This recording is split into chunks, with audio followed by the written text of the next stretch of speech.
Not only do we have a supposed historically accurate black samurai who was never a samurai to begin with, not only do we have major glitches in the gameplay trailer with bullets literally flying in the game, not only are the graphics worse than Assassin's Creed 1, not only does this game has a literal petition to be completely cancelled by the Japanese government, not only is it stealing banner designs and disrespecting Japan in every way that they can possibly do it, but now it's also making Japanese people remember a terrible tragedy of the nuke of Nagasaki, aka Hiroshima, by displaying one of the last standing building structures of the Torii Gate in Nagasaki after the huge damage ratio of the atomic bomb in World War II.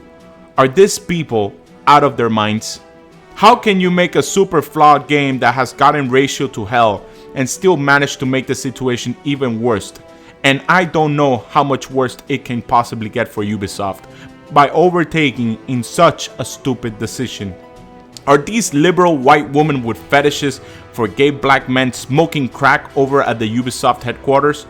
Who is in charge of this retarded department? A retarded boss? So now my question is, was this done intentionally? And to be honest, I am starting to believe this has to be the case. I am starting to think that they no longer care about how bad their final product will end up being.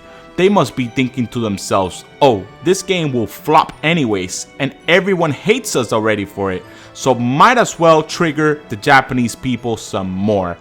This company must be the most racist company I've seen in all of my years being alive.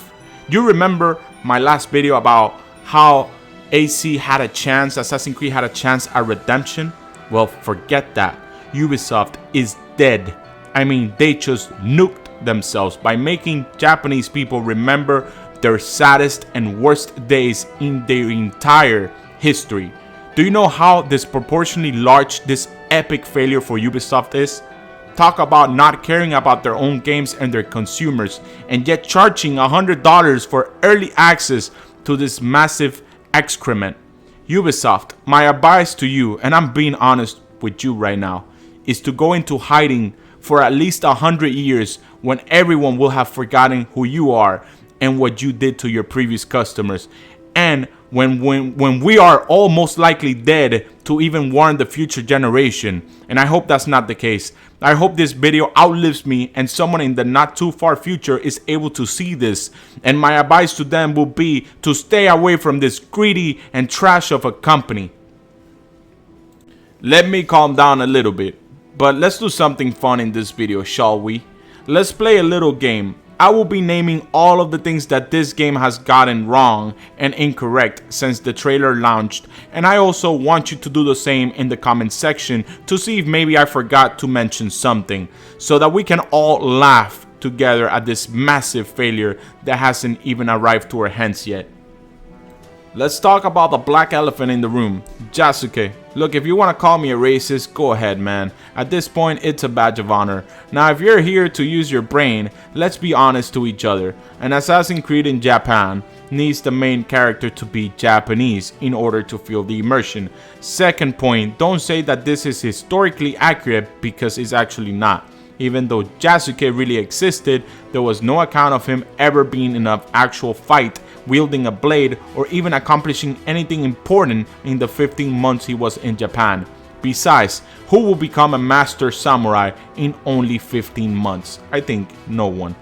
Third, people like to mention that there's a Japanese female in the game we can play as, but think, Ubisoft, just think for 1 second. I know it's really hard for you to do, but hear me out. No one wants to play as this hideous looking male-ish female. We're wanting to play as a samurai. Females cannot be samurais. Therefore, this is a fallacy. We want to play as a samurai, which in turn you're obligating us to play as a token character with the sole purpose of diversity pandering. And he's also gay. Figures. So this is obviously a mistake. These two characters are flawed and a terrible representation of the supposed historically accuracy that they're pretending to bring to this game. That's all I'm saying. If we're in Japan as a samurai, the best representation of that will be with the main protagonist to be Japanese. Period. Like in every other Assassin's Creed game in the past, where the characters match their heritage to that setting to make the game immersive and believable. Another major flaw are the seasons. Look, I'm not an expert in seasons or fruits, but there are people saying that the fruits and vegetables are out of season in this game, and it's pretty noticeable. I don't know if it's true or not, but I will take Japanese people's words over Ubisoft words any day of the year regarding their own culture and country. So massive failure in the attention to detail. Another great failure is that if you see the main trailer, when they sheath their katanas, you can actually see part of the sword trespassing the sheath cover of the weapon. Are we in 2024 or the 1990s?